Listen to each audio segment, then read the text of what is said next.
La Virgen del Socavón y el Chiruchiru, de José Víctor Saconeta. Existe en los valles templados de América del Sur un pajarillo muy pequeño de color oscuro, una especie de curruca y ruiseñor bastardo, de canto muy armonioso, que le llaman el chiruchiru. Este pajarillo fabrica su nido en forma de una larga bolsa, colgada en la rama más alta de algún árbol, eligiendo los parajes más silenciosos. Dicha bolsa está trabajada desde el fondo hasta la entrada, que apenas es un insignificante boquete suficiente para dar paso al cuerpo de la avecilla, mediante un entrelazado de espinos de algarrobo, con las púas dispuestas para afuera, tan fuerte, tan sólidamente asegurado como una sustancia elástica, parecida al pergamino que elabora el pajarillo, que es imposible descubrir el fondo del nido, a menos que se destroce con un instrumento cortante aquella curiosa construcción erizada de defensivos. Por analogía con el tal nido y por una antigua costumbre, en algunos lugares, como en los valles del departamento de Cochabamba, a la persona que tiene los cabellos en desorden y pelos erizados, suelen decirles cabeza de chiruchiru. Hace 3 siglos más o menos, desde que, en las faldas del Cerro Pie de Gallo, situado hacia el oriente y en las goteras de la ciudad de Oruro, donde descubrieron los conquistadores españoles las primeras y riquísimas minas de plata, conocidos con el nombre de Socavón de la Virgen, vivía, o mejor dicho, había hecho su guarida un ladrón, a quien, sea por la semejanza de su guarida con el nido de la avecilla descrita, le llamaban el chiruchiru. El tal ladrón, que, sea dicho de paso, no era criminal sanguinario y sólo se ocupaba de cometer raterías en un paraje abrupto por entonces y hoy terraplenado y convertido en plazoleta. Había edificado su miserable vivienda tan baja y mal hecha como para que no llegase a llamar la atención de ninguna persona. Y así era. Los que conocían al chiruchiru e ignoraban las malas artes a que se dedicaba, lo consideraban como un mendigo o como un pobre vagabundo e inofensivo, sin que faltaran personas caritativas que aún le prestaran su protección. Él, por su parte, tenía la suficiente habilidad para vender en un barrio apartado de nuestra ciudad de Oruro lo que hurtaba en otro, desempeñando en apariencia el papel de simple comisionista o encargado de terceras personas. De manera que, siendo pobre diablo tan insignificante e ignorándose hasta su procedencia, nadie se preocupó nunca de conocer su guarida. Con tanta más razón cuanto que él o madrugaba mucho o permanecía herméticamente cerrado dentro de aquello. Los años habían pasado sin que se notara novedad alguna ni alteración en la vida siempre igual del chiruchiru, hasta que, un buen día de esos, se notó su desaparición, sin que nadie lo hubiese visto en ninguna parte ni en ninguna hora. Como pasó bastante sin su aparición, a algún vecino se le ocurrió ir a visitar la guarida del hombre. Trasladóse la comisión auxiliada de un mechero, sospechando la lobreguez del Sakizami, y habiendo encontrado su puertecita un poco entreabierta, penetró resueltamente en el aposento. Y aquí viene el asombroso y la estupefacción de los concurrentes. Encontraron al infeliz Chiruchiru muerto y tendido, cuán largo era su miserable y vil camastro. Tal asombro y tal estupefacción se hicieron indescriptibles, cuando al levantar los ojos contemplaron a la cabecera del cadáver y en la pared que servía de cojinete al cuartucho una sorprendente y maravillosa Virgen, casi de tamaño natural de la Virgen de Candelar, con su hermoso niño y los atributos de aquella advocación, cayendo involuntariamente de rodillas los espectadores de aquel prodigio. Cundió la noticia en un santiamén, acudieron los vecinos, todos mineros, y bien pronto los habitantes íntegros de la ciudad.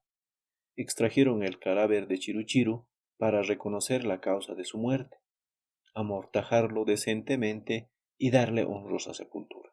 Y la guarida de éste, convertirla, desde entonces, en una especie de Sancta Santorum.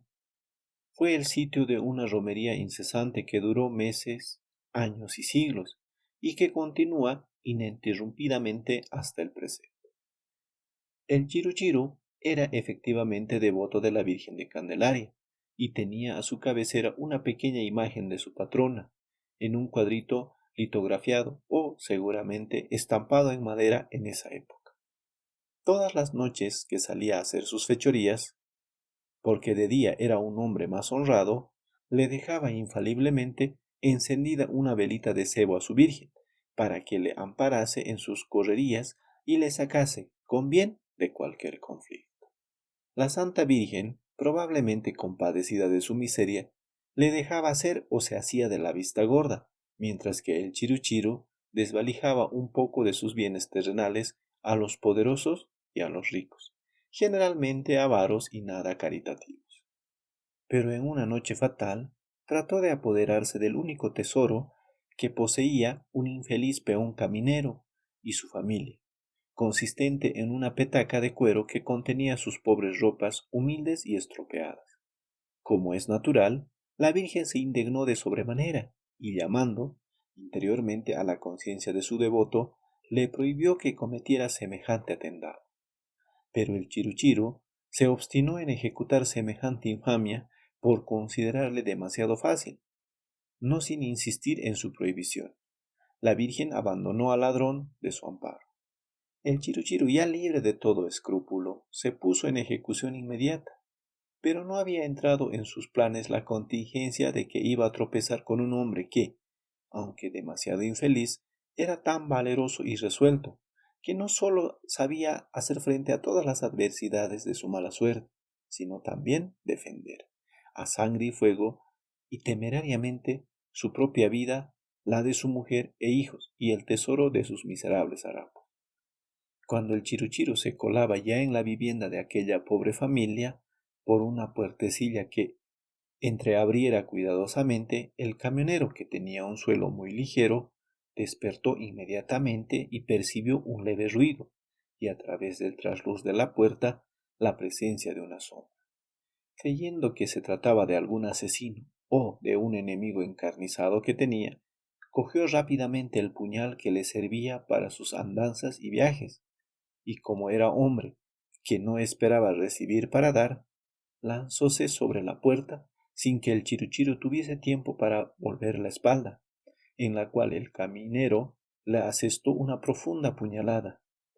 Como el ladrón era demasiado ágil, a pesar de su mortal herida y de la estupefacción del caminero, que se detuvo esperando ver desplomarse a su víctima, echó a correr de tal suerte que aunque el agresor trató de perseguirlo, no pudo ya alcanzar, perdiéndolo entre la sombra de la noche. Por más que la apuñalada no hubiese comprometido el corazón del herido, y por mucha que fuese la fortaleza de éste, después de haber corrido unas 5 o 6 cuadras, el Chiru, cuya lesión era demasiado grave, cayó desfallecido, en campo abierto, ya en las afueras de la entonces aún pequeña ciudad. Allí, casi agonizante y poseído de más inmenso y sincero arrepentimiento, empezó a clamar a su divina patrona y a implorar su protección. La Virgen, sin duda, conmovida por las fervientes plegarias de su desobediente protegido, viéndolo en trance tan duro y desastrosa, además de aprovechar de aquel momento supremo de regeneración de su alma, acudió presurosa al sitio en que yacía aquel. Alentándolo en su fe y prodigándole los más solícitos y delicados cuidados, le condujo lentamente hasta su ya descrita guarida. Instalado el herido en su humilde lecho, la divina enfermera, con todo el amor y la ternura de una madre, le asistió bondadosa hasta sus últimos instantes, recogiendo de los labios del ladrón, junto con su arrepentimiento, la sincera gratitud de sus bendiciones. Y cerrados para siempre los ojos del Chiru, su noble protectora se transformó enseguida en la hermosa imagen que bajo la advocación de la Virgen Socavón es venerada hoy día en el templo del mismo nombre.